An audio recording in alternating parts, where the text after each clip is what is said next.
Halo pemirsa Live Channel, kembali lagi bersama saya Dr. Alvin Nur Salim dalam acara Shalom Dok, di mana kita akan berdiskusi tentang berbagai topik kesehatan, tentu saja tetap kita selaraskan dengan kebenaran firman Tuhan.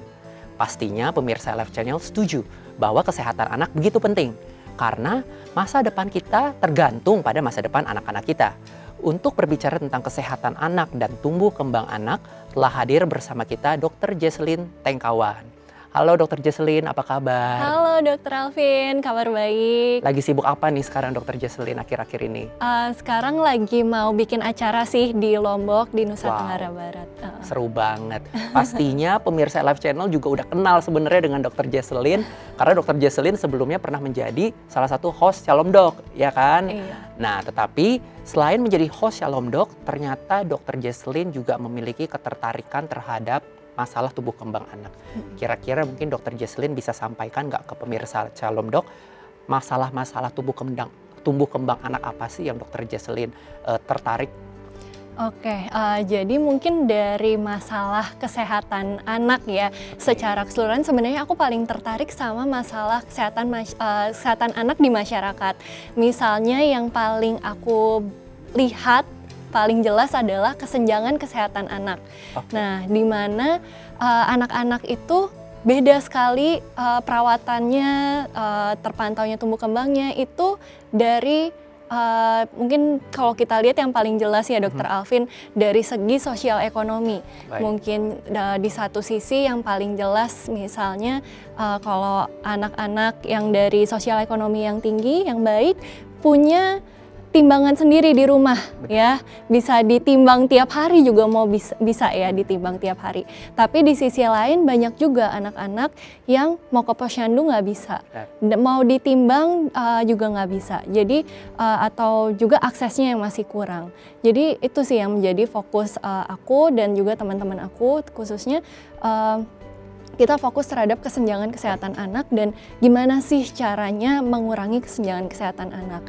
Nah, mungkin yang tadi sempat Dr. Alvin mention ya dari masalah tumbuh kembang itu juga salah satu unsur penting nih dari kesehatan anak.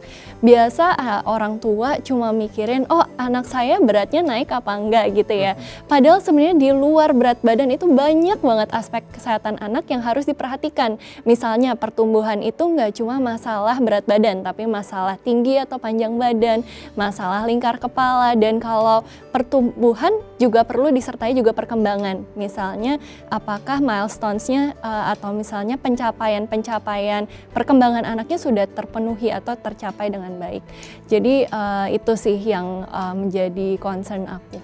Oke, ya jadi menarik banget. Tadi Dr. Jesselyn menyampaikan bahwa salah satu hal terkait kesehatan anak yang mungkin memang kita tidak sadari adalah terkait kesenjangan kesehatan antara anak dari yang resource-nya cukup baik dan mereka yang limited resources ya.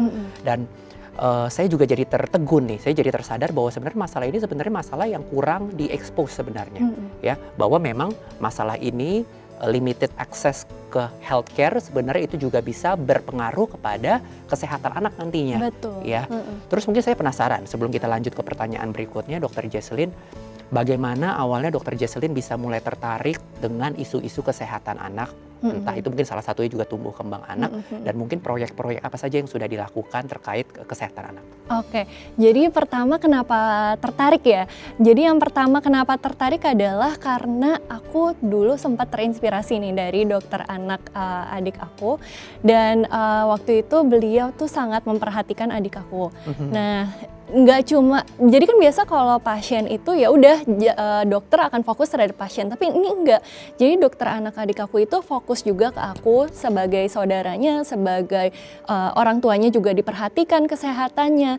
Jadi melihat suatu pasien atau suatu individu itu secara keseluruhan. Jadi anak itu tidak hanya dilihat oh sehat apa enggak, tapi apakah lingkungannya itu mendukung untuk tumbuh kembang yang optimal buat anak itu bertumbuh dan berkembang. Misalnya kalau adiknya sakit, jangan-jangan kakaknya juga sakit tapi nggak diobatin juga misalnya. Itu yang paling gampangnya gitu.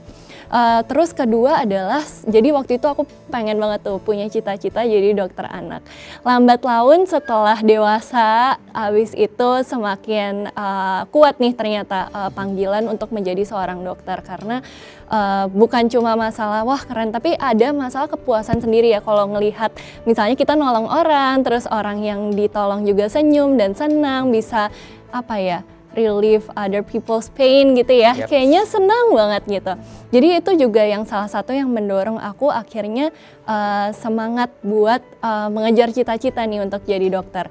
Nah setelah itu pas masuk aku masih keinget nih dengan cita-cita aku buat jadi dokter anak, yang akhirnya waktu itu di tempat kuliah aku ada juga organisasi mahasiswa itu yang ngurusin kesehatan anak di masyarakat dan di sekolah. Nah dari situ aku juga melihat bahwa ternyata ini penting juga nih buat memperhatikan nggak cuma kesehatan anak, tapi kesehatan anak di masyarakat. Nah itu yang akhirnya membuka mata aku bahwa biasa kalau kita belajar di kuliah gitu kan kita belajar semua yang ideal. Tapi ternyata di dunia nyata, dunia nggak seindah itu gitu. Ternyata yang kita bilang, oh anak itu harus diimunisasi, harus datang ke rutin kontrol ke dokter. Tapi itu di masyarakat awam belum tentu mengenal itu. Misalnya kita berkoar-koar, oh harus makanan sehat, hidup sehat. Tapi pada kenyataannya nggak semua orang bisa afford atau bisa membeli makanan sehat gitu. Kadang misalnya mau beli daging nggak semuanya harganya murah kan, pasti mahal dan kebutuhan orang juga beda-beda. Jadi itu yang akhirnya membuka mata aku, dan akhirnya aku dan teman-teman aku melihat, oh iya aku passionnya di kesehatan anak dan kesehatan masyarakat, dan juga riset apa ya kira-kira yang bisa aku lakukan nih sebagai anak baru lulus. Nah jadi waktu itu akhirnya aku dan teman-teman aku mikir, oh ya udah kita lihat yang paling orang masih belum aware adalah tentang tumbuh kembang anak. Nah, misalnya masalah stunting di Indonesia lagi booming banget, tapi seringkali kalau di tempat terpencil alat buat ngukur panjang juga nggak ada. Kalaupun ada, ngukurnya belum tentu benar. Jadi hal-hal itu yang akhirnya kita mikir, oh ya udah, ayo kita bikin bakti sosial, misalnya screening tumbuh kembang anak, kemudian kita bikin penyuluhan buat masyarakat awam. Kemudian setelah itu kita jadi lihat, oh tapi ternyata nggak semua tenaga kesehatan ya aware terhadap pentingnya tumbuh kembang anak. Kebetulan aja nih karena aku passionnya di kesehatan anak, di kesehatan masyarakat dan tumbuh kembang anak, makanya kita jadi tahu. Tapi banyak juga nih tenaga kesehatan lain yang mungkin nggak aware bahwa itu penting. Jadi kita juga akhirnya bikin seminar-seminar. Jadi secara cuplikan itu sih yang kita kerjain. Oke, jadi tadi menarik banget. Jadi Dokter Jesselyn bilang salah satu hal yang menginspirasi untuk menjadi dokter atau mungkin dokter anak juga adalah dokter anak dari adiknya. Jadi sebenarnya ini satu poin yang bisa kita pelajari bahwa kita harus berusaha menjadi terang, menjadi garam di dunia, karena apa yang kita lakukan bisa saja menginspirasi orang-orang di sekitar kita, seperti hal yang dilakukan oleh dokter adiknya Dokter Jesselyn terhadap Dokter Jesselyn ya. Jadi itu sangat menarik. Terus tadi Dokter Jesselyn juga menjelaskan terkait isu-isu tumbuh kembang anak. Banyak nih orang atau mungkin sahabat live channel yang merasa tumbuh kembang anak ya udah yang penting berat badan anak naik, udah itu aja, yang penting sehat tuh kalau beratnya naik. Apa sih salah kaprah yang sering terjadi tentang tumbuh kembang anak atau hal-hal yang sebenarnya masih perlu diperhatikan terkait tumbuh kembang anak? Oke, jadi aku mungkin dari kesehatan anak secara keseluruhan ya. Seringkali orang merasa perlu kontrol ke dokter anak itu kalau anaknya lagi sakit aja. Atau misalnya ke posyandu gitu ya, kalau di masyarakat umum ke posyandu kalau cuma pas lagi mau imunisasi aja. Nah tapi sebenarnya menurut AAP atau yang juga biasanya di CDC juga ada, di IDAI juga ada yang namanya well child visit. Jadi anak itu nggak perlu datang cuma pas sakit, tapi pas sehat juga perlu nih Dokter Alvin. Misalnya pas awal-awal bulan, terus habis itu rutin bahkan sampai 21 tahun, itu setiap tahun seharusnya anak datang nih ke dokter anak. Kenapa? Karena kita mengedepankan yang namanya usaha promotif dan preventif. Jadi jangan sampai anaknya sakit dulu, misalnya tadi tumbuh kembang anak. Kalau misalnya kita udah diagnosis, itu kan berarti masalahnya berarti udah ke kuratif ya, berarti harus di-treat. Nah, sedangkan yang kita mau capai adalah gimana caranya anaknya supaya bisa terus sehat, jadi tumbuh kembangnya optimal. Paling gampang adalah yang sekarang aku juga lagi belajar banyak banget dari dokter anak karena ikut seminar itu. Ada ini namanya kan misalnya weight faltering misalnya atau at risk for developmental delay.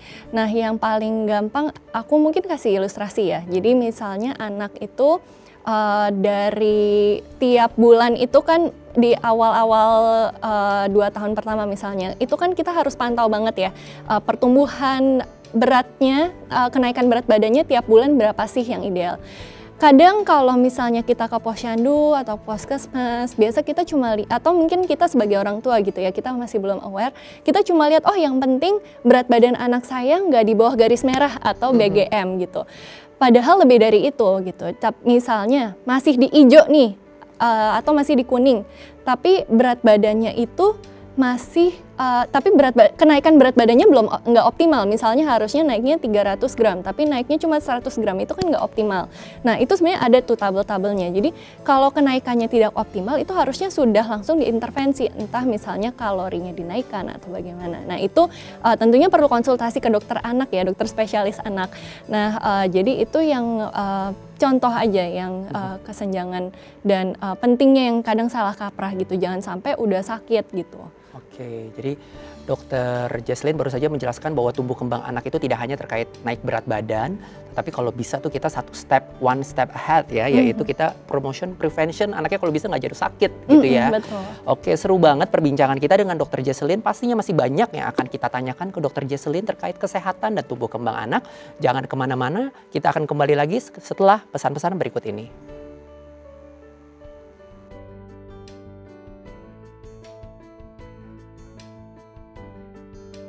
Ada namanya konsep 1000 hari pertama kehidupan. Itu jadi dari masa ibu hamil ya, jadi kayak ibu-ibu yang masih lagi hamil itu sampai 2 tahun. Kita kembali lagi berdiskusi tentang kesehatan anak dengan Dokter Jesslyn, dan mungkin saya akan mengawalinya dengan salah satu pertanyaan. Dok, mungkin ini benar atau tidak saya nggak tahu, tapi banyak yang beranggapan kalau seseorang orang tua membawa anaknya ke rumah sakit atau ke dokter anak itu ketika anaknya sakit. Misalkan baru lahir nih, anak bayi, aduh nggak usah dibawa ke dokter anak buat apa gitu. Menurut Dokter Jesslyn gimana? Nah iya, ini sebenarnya agak nyambung sama yang tadi udah sempat aku mention ya tentang well child visit. Nah tapi sebenarnya kita perlu menarik lebih jauh gitu. Jadi ada namanya konsep 1000 hari pertama kehidupan. Itu jadi dari masa ibu hamil ya, jadi kayak ibu-ibu yang masih lagi hamil itu sampai 2 tahun. Tapi kalau misalnya kita mau tarik lagi juga bisa nih dok. Misalnya sebelum wanita usia produktifnya hamil, itu juga ternyata penting. Jadi misalnya kalau apakah cadangan besinya cukup buat nanti hamil gitu, jangan sampai hamilnya dalam keadaan anemia gitu ya. Makanya kan program pemerintah ada pemberian ini ya, tablet besi buat ke remaja-remaja wanita.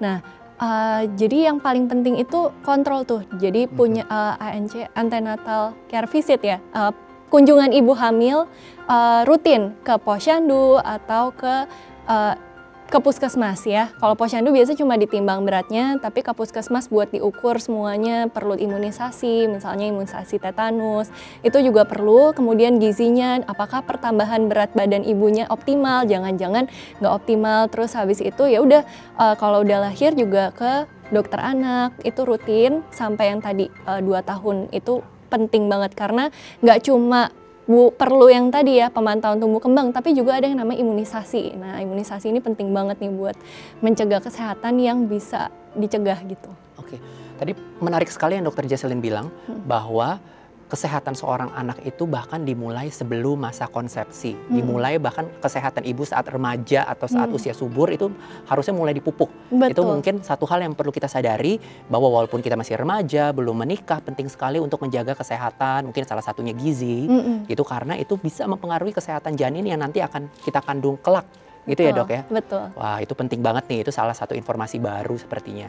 Terus juga mungkin yang saya ingin tanyakan terkait saat ini yang sering terjadi, sepertinya banyak sekali iklan-iklan atau pemasaran produk-produk tentang mungkin terkait gizi anak biasanya yang ada di dalam bentuk komersial. Menurut Dokter Jesselyn terkait produk-produk komersil gizi anak yang beredar itu seperti apa? Terlebih biasanya harganya itu mahal dan tidak semua orang bisa membeli produk tersebut. Nah, jadi sebenarnya produk-produk komersil ini ada undang-undangnya ya. Jadi sebenarnya sudah diatur juga. Ada juga misalnya kalau pemasaran produk susu itu ada yang namanya Codex Alimentarius, itu juga ada peraturannya. Jadi harusnya sudah mengikuti kaidah-kaidah yang berlaku. Namun memang orang tua perlu cermat karena pabrik-pabrik ini juga kadang memasarkannya dengan teknik marketing yang sangat menarik nih Dokter Alvin. Misalnya makanan, misalnya bubur susu buat bayi bebas lemak. Nah, sebenarnya kan itu juga salah ya. Sebenarnya pembatasan lemak untuk anak-anak bayi khususnya di bawah 2 tahun tuh masih belum perlu. Jadi bahkan kadarnya biasa kan kalau kita memang dibatasi ya, kalau sudah dewasa mungkin Dokter Alvin lebih tahu maksimal 35% mungkin ya kalau dewasa. Tapi kalau bayi di bawah 2 tahun itu maksimal 50% lemak itu masih bisa karena kita juga tahu lah ya otak kita itu 60%-nya seenggaknya terdiri dari lemak. Jadi perlu juga, jadi hati-hati sekali dengan marketing dan perlu konsultasi nih kalau misalnya bingung sebenarnya produk ini ada manfaatnya atau enggak sih gitu, itu bisa tentunya konsultasi ke dokter anak atau dokter di puskesmas misalnya bingung. Jangan sampai ikutin hoax WhatsApp yang sekarang banyak beredar juga. Nah itu penting banget sih, jadi jangan sampai termakan iklan gitu sih Dok. Jadi penting banget mungkin bagi Sobat Life Channel yang mungkin memiliki anak yang masih bayi atau balita, mungkin lebih kritis dan berhati-hati sebelum memberi produk-produk makanan anak yang dijual secara bebas ya. Mungkin kita harus kritis, mungkin kita baca dulu nutrition facts-nya. Jangan ragu untuk konsultasi dengan dokter atau dokter anak terdekat di sekitar rumah tinggal dari Sobat Life Channel. Mungkin berhubung kita masih berada di masa pandemi, saya penasaran juga Dokter Jesselyn, kira-kira apa sih pengaruhnya hidup tumbuh kembang selama masa pandemi terhadap kesehatan mental dan fisik anak? Oke, jadi perubahannya tentu banyak ya, banyak yang berubah selama pandemi. Dari anak-anak yang harusnya bisa ketemu sama teman-teman, main di lapangan, bisa aktivitas fisik, sekarang jadi nggak bisa, jadinya di rumah doang. Terus mungkin yang tadinya bisa bisa berinteraksi ya, sosial sama teman-teman juga, selain bermain juga beraktivitas fisik tapi bisa berinteraksi, sekarang jadi nggak ketemu sama siapa-siapa, ketemunya cuma orang tua di rumah.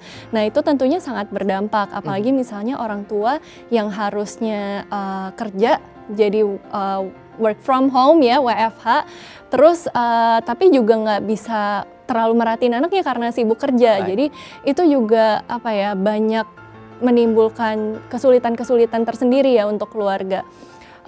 Dan yang paling yang paling menurut aku paling jelas adalah anak-anak kalau nggak keluar rumah jadinya ngapain sih Dok biasanya? Jadi lihat gadget kan. Benar. Jadi menambah screen time yang itu juga mempengaruhi tuh tumbuh kembang anak.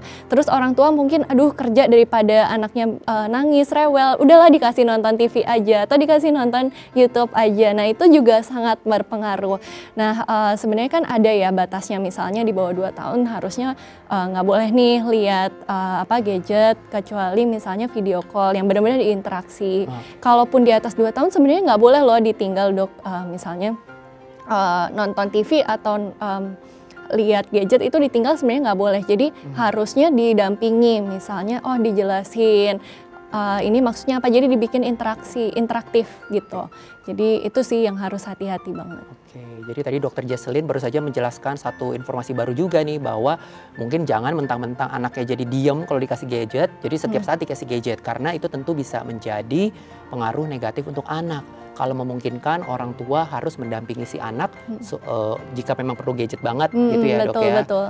Terus mungkin masih terkait interaksi orang tua dengan anak. Mungkin masih banyak yang belum memahami atau menyadari emang seberapa penting sih peran aktif atau rangsangan dari orang tua bermain dengan anak terhadap tumbuh kembang anak. Oke, jadi pertumbuhan dan perkembangan anak itu kan aspeknya ada banyak. Kayak yang pertumbuhan tadi aku udah sebutin ya, salah satunya ada berat badan, tinggi panjang badan, sama lingkar kepala. Kalau perkembangan itu, kalau dari yang Ikatan Dokter Anak Indonesia ada yang namanya perkembangan motorik kasar, motorik halus, bicara bahasa, sama sosial kemandirian. Nah, ini semua butuh yang namanya stimulasi. Jadi ada yang namanya ASI, asah, asuh ya. Kita udah tahu, jadi butuh kasih sayang orang tua, butuh nutrisi yang baik, butuh stimulasi juga.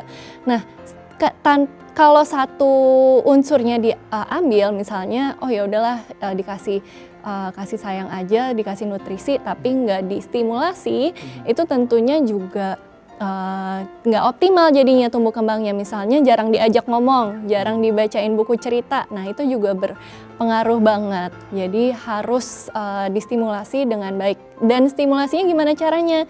Ternyata banyak ada di buku KIA, buku pink. Biasa kalau misalnya ibu-ibu yang hamil pasti dapat tuh buku pink. Itu ada buku kesehatan ibu, buku kesehatan anak. Di situ ada yang harus dicapai saat umur berapa, itu jelas. Terus anak harus udah bisa ngapain, misalnya udah bisa ngomong berapa kata sih, pas misalnya usia berapa udah bisa duduk, atau misalnya udah bisa kalau misalnya ditengkurapin, kepalanya tegak. Nah itu ada semua di buku pink itu dan perlu nih dibaca oleh orang tua.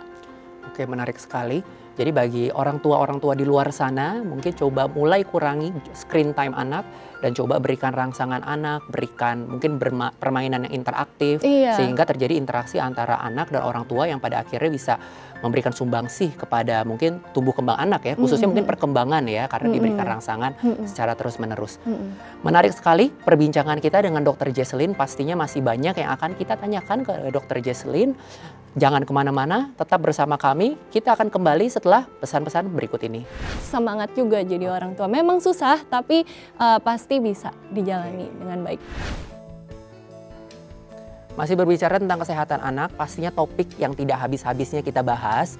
Ada satu anggapan lucu nih, Dr. Jesselyn, yang mungkin saya mau konfirmasi. Banyak yang beranggapan bahwa untuk anak sehat, orang tuanya dulu yang harus sehat. Untuk anak bahagia, orang tuanya dulu harus bahagia. Tanggapannya Dr. Jesselyn gimana tuh? Aku setuju nggak setuju ya, karena kita nggak bisa generalize nih, oh semua orang tua yang nggak bahagia, anaknya pasti nggak bahagia, nggak bisa gitu. Jadi case per case, cuma menurut aku ya orang tua harus bahagia ya, orang tua harus bahagia dan sehat untuk bisa mengasuh anak dengan baik. Misalnya kalau misalnya kita naik pesawat, terus misalnya ada kan ya, selamatkan dulu diri Anda sebelum membantu anak Anda ya.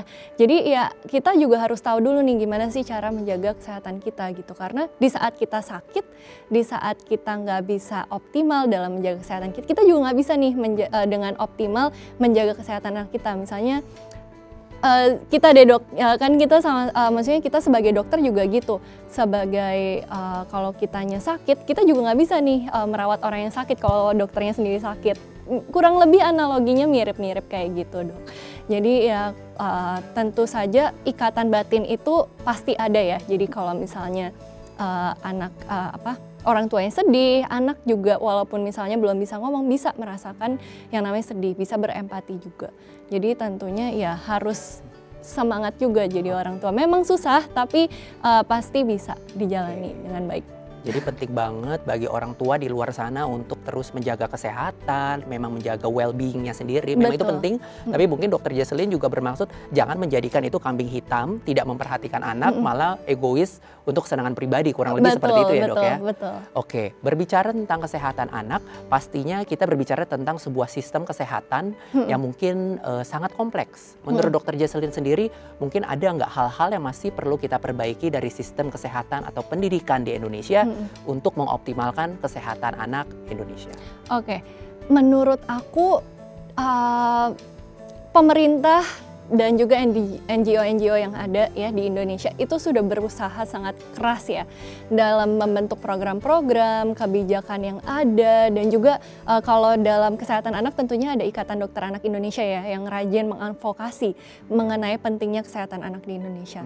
Itu sudah sangat baik dan namun memang masih banyak banget nih dok, mungkin yang bisa kita tingkatkan. Salah satunya misalnya kita perlu kerjasama lintas sektor. Yang pernah aku lihat adalah biasanya kita tahu kalau misalnya aku pernah nih ke pertemuan dari Departemen Pendidikan. Oke. Nah, itu juga mereka ternyata bikin tools screening perkembangan anak misalnya. Tapi dari segi kesehatan nih, dari Kementerian Kesehatan mereka juga bikin toolsnya.